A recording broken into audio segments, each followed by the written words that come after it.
But this is a huge strategic defeat for President Trump. And it's a strategic defeat even bigger than just simply losing a war, because it really reflects the massive decline of American military dominance that's occurring in the region that has the ripple effects around the world. This is the end of America. So President Trump is ending, wouldn't just be a concession for the war, but this would be the bookend to America's unipolar moment.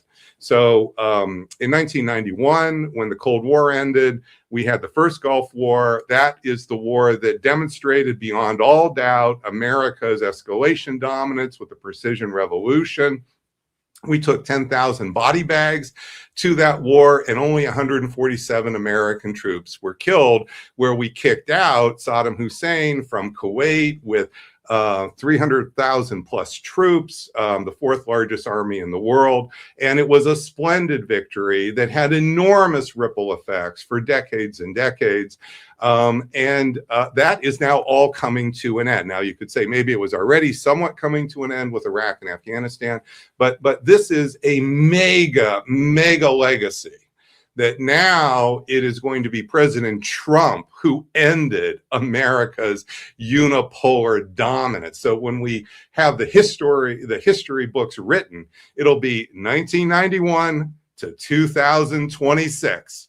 What if the biggest story isn't whether America attacks Iran, but whether America has already entered a new era of global power? In this interview, Professor Robert Pape argues that Washington isn't simply trying to avoid another war. He believes the United States is caught in a strategic trap, while Iran gains leverage and the balance of power begins to shift. Whether you agree with him or not, his warning could change how you see everything happening in the Middle East today. But what I would say is the bigger picture here with what happened over the weekend with the cancellation is what you're seeing is not de-escalation. I know you very much want it to either be like a light switch, either we're escalate. So this, and you're perfect for reflection on the public mind here, and even the expert mind, is people want it to be like a light switch. Escalation is linear. Either it's all on and it's straight up the escalator, or it's all off and we're going the down escalator. And so it's very understandable that people want it to be that way. But this is not a sign of de-escalation. And it doesn't matter what the prices are in the market, because they can't interpret this either. This is not right. So what you're seeing is strategic paralysis. That's what you're actually seeing. Strategic paralysis is occurring. And it has been occurring. And we've had these taco incidents before. In fact, yesterday I tweeted the 5 of them that I knew about. Okay, at least that I would credit here. But what you're seeing is these are signs of paralysis, strategic paralysis. So this is a sign that President Trump, the White House, is recognizing that air power has failed so far. Now, maybe it's because the Saudis are telling them, maybe it's because CENTCOM, the admirals, but fundamentally, air power is not doing the job. Air power alone, and air power plus the naval blockade, is not doing the job. But the paralysis comes in for President Trump because his main alternative that he's focusing on is basically surrender to Article 5 of the MOU, where Iran takes full control of the Strait of Hormuz. It'll do it partially with Oman, but whatever deal Iran strikes with Oman today, keep in mind, this is power politics. There's no court of law here.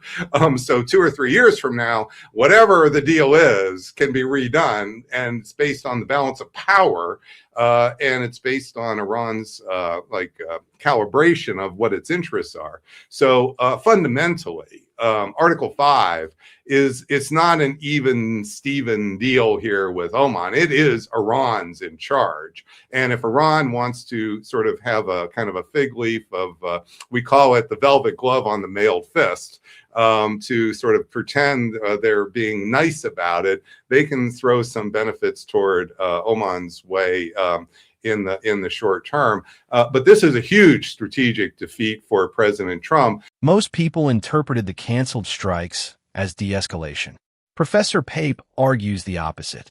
He says the conflict has entered strategic paralysis, where Washington hesitates while regional dynamics continue moving forward.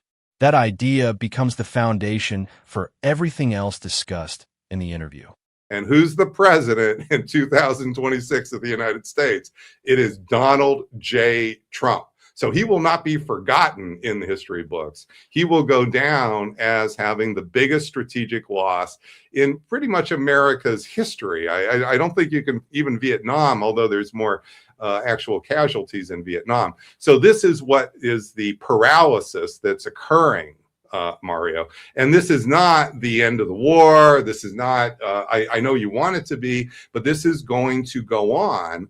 And it's going to go on for one really big reason, which is the world's economy is continuing as if on the Titanic into the iceberg.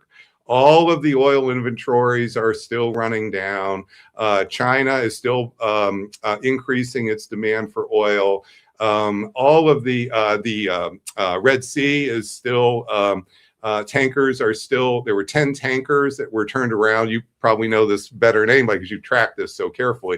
10 tankers turned around at the Red Sea. So what you are seeing is the push pressure here for the escalation is not just Trump's ego, and it's not even just his legacy. The push pressure for the escalation is the world economy, and this is going to put more and more pressure on President Trump to do something. And is he going to actually accept the permanent legacy that he ended America's unipolar moment? Or is he going to go for escalation? And I think you're going to see more and more pressure toward escalation. I think he will continue to oscillate. I don't think this will be like the light switch, which would make it really convenient for us to either panic all the time or not. I too looked at my phone at 3 a.m. on Saturday. What did we do? Okay. So I understand that issue, but at the same time, this is what's really occurring, Mario, is it's oscillation. But the next final point I want to make is that even as America is oscillating, the other actors in the region are not oscillating.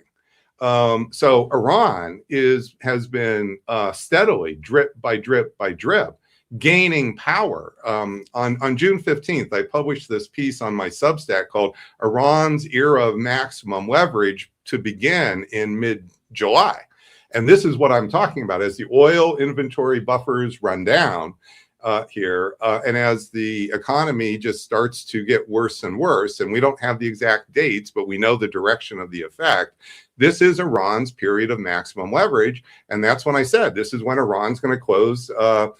We think seriously about closing the Red Sea, open the Red Sea front. It's going to be middle of July. It's not going to be mid-June, and it's not going to be in September. It's because that's going to help with its leverage overall. And then what is Iran's goal going to be? Iran's goal is not going to be peace, which is, I think, you think their goal is peace. Their goal, I think, is to get all American troops out of the region. That's all 50,000. That is all the bases. That is all the naval forces. And I think they're going to see how far they can push that between now and the midterms, and probably through January before they're going to reconsider any of this. So I think they're heading right along a certain trajectory. It's a power trajectory. And I think that Trump's strategic paralysis isn't stopping that. It may be that he won't do the escalation, but this isn't stopping Iran from becoming the rising hegemon in the region. This is the interview's central argument. Professor Pape suggests historians could eventually view this period as the end of America's post-Cold War dominance in the region. That is his interpretation of current events, and it frames the rest of his analysis. But let me talk about the nightmare scenario. Because what everybody's saying is, well, President Trump couldn't possibly go for ground power because the American public won't stand for it. And President Trump himself has said, and this was, of course, a month ago, but he said it on Fox News, and it was just before another one of his tacos, okay, that he didn't think, he wasn't sure, he said, that the American public had the stomach for the ground operations. So I think we can fairly credit to some degree that President Trump is understanding the ground option there. He's understanding that it might provide a symbolic victory, but it's also he's understanding that the American public isn't quite there now. But what this misses, I think, Mario, is the scenario, which I'm not going to say is the 100% scenario that will certainly happen, but this is the nightmare scenario that is the real scenario. And it's not just based on, knowing military capabilities, and it's not just based on leaks from the White House. It's based on my understanding for 30 years of how military force interacts with politics, domestic politics on the parts of both the attacker and the target. So scenario number one is that by Labor Day, we end up with somewhere around $6 gas in the United States. Now, outside of my home here in Chicago, we're at $4.50, and that has increased by 10% in the last 7 days. Now, can't tell you the date of whether this will, Labor Day is on September 7th this year. So it's about 5 weeks from now. So I can't tell you for sure what the price of gas will be. I'm not here to polymarket. I'm here to say I am concerned you are going to see $6 gas, and maybe it won't be September 7th. Maybe it'll be September 21st. But I'm just going to say for this scenario, the nightmare scenario, step one, $6 gas in the United States. Step two, and it happens before the midterms. Step two is Trump then pulls the trigger. He doesn't taco out and bluff, Mario. He's going to be under enormous pressure to show he's doing something in the short term to get that, to do something about this.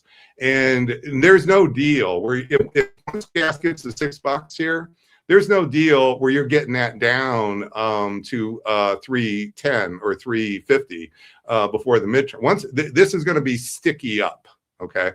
So he's going to be under great pressure to do the infrastructure attacks. And it's going to be because he's got to show something. So that's my step two in the nightmare scenario. Then it's step three, which is Iran pulls its trigger. But the trigger is not just infrastructure in the region. I think that's going to be more calibrated. I'm glad to talk to you if you want to know how I think Iran will actually think about retaliating in the region. I think it's not going to be just a broad brush. I think it'll be more calibrated. But the real step three that I'm concerned about is Minnesota 2. So I've been worrying about this for quite some time. I've been talking about the possibility of mass casualty attacks for some time. It was on my Diary of the CEO that came out a few weeks ago. Piers Morgan, I was on Piers a week ago, and he kind of called me out on it for a moment. Oh, you were predicting this, and it's been like 3 days. And I said, no, you just got to wait a little bit. Come on, Piers. This is unrealistic. I'm not giving you a poly market. I'm telling you stages of what's coming. Rather than making a simple prediction, the guest outlines a sequence of events he believes could increase the risk of a wider conflict. His focus is on how political pressure, economic stress, and military decisions could reinforce one another over time. America hasn't just suffered a defeat. America has suffered, as I was just explaining with about President Trump's legacy, this bookend to the America's unipolar moment. Well, what that means in the region is America's preeminent dominance. It's like preeminent dominance has declined markedly in the region. And what that's doing, Mario, is creating a power vacuum, And that's the concept that I want to add to your discussion, When you have the preeminent power decline, what's happening in the region is you get a power vacuum. And as we know, power vacuums don't like to stay still. You get rivalries to fill the vacuum. You get initiations to fill the vacuum. And it can appear chaotic. It can appear that you have, this is how horizontal escalation, one of the big mechanisms for horizontal escalation. And so what you end up with is a situation where it's not just about Iran signaling to America as if they're tightly controlling every single thing. They're probably controlling quite a bit. So that's why I say I think 70%. But I think what's left out is the power vacuum element here, which is Iran is going to want to increase its its move into that power vacuum more and more and more. And that's going to happen even if America were to withdraw every single, all 50,000 troops and all of its forces. That power vacuum will still be there for months, if not a year or two. And Iran is going to go and exert itself because you're going to get a giant power struggle. You're going to get the Syrian government. You're going to get all these governments are going to recognize the power vacuum that's occurred, and they're going to vie for their pieces of that vacuum in a preemptive set of spirals. So these are the dynamics that are now being unleashed because America's defeat is not just a defeat like it was in the Vietnam War, where then North Vietnam was able to unify control over North and South Vietnam. There wasn't really a power vacuum per se in the end of the Vietnam War. There, of course, also wasn't the world economic crisis, too. But that's why I'm coming back to try to give a deeper explanation for why this defeat or this set of consequences is just far bigger than America's defeat in Vietnam. And so you're getting essentially a power vacuum that is occurring, and then Iran and other actors are going to, and this is why Saudi Arabia, people are noticing they seem to be on both sides. Well, it's because they have a power vacuum problem. You see, it's not just a what side to be on. It's wait a minute, we got and notice that should did the White House really approve that Saudi strike into Iraq? All those kind of issues. Well, these are exactly the dynamics of the power vacuums, and I call it in a simplistic way the spiral phase of the escalation trap. So that captures some of it, but I wanted to take some time here to really, for you, because you've done such a magnificent job, Mario. Professor Pape argues that if U.S. influence declines, multiple regional powers will compete to fill the vacuum. In his view, that's why the consequences of this conflict could extend far beyond the battlefield. This presentation, what you've explained, is one of the key reasons why I just don't think the war will continue. It just takes such a level of irrationality to continue this war. It's this, as we said, such a stupid war, and I think he's realized it. One would only hope. But what you're doing is going to matter between now and the midterms and after the midterms. Because I believe in January, and I'm glad to talk about why January in more detail next time, we'll have the first real opportunity for a major rethink. And I think, and what I believe is happening now is we're laying the foundations for that major rethink. I think, so you hear me say I'm skeptical that this will be enough to stop the dynamics of the escalation trap now. But I do think that come January, there'll be an opportunity for a major rethink. And that's why everything you're doing now, I hope it can be more successful between now and January. So don't definitely hope for that. But I think there'll be a much more reasonable, sort of a stronger basis for a rethink here. Whether Professor Pape's analysis proves correct or not, his broader point is that wars often create political and strategic momentum that becomes difficult to reverse.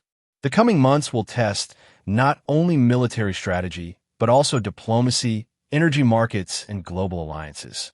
Those decisions, not a single headline, may determine what happens next.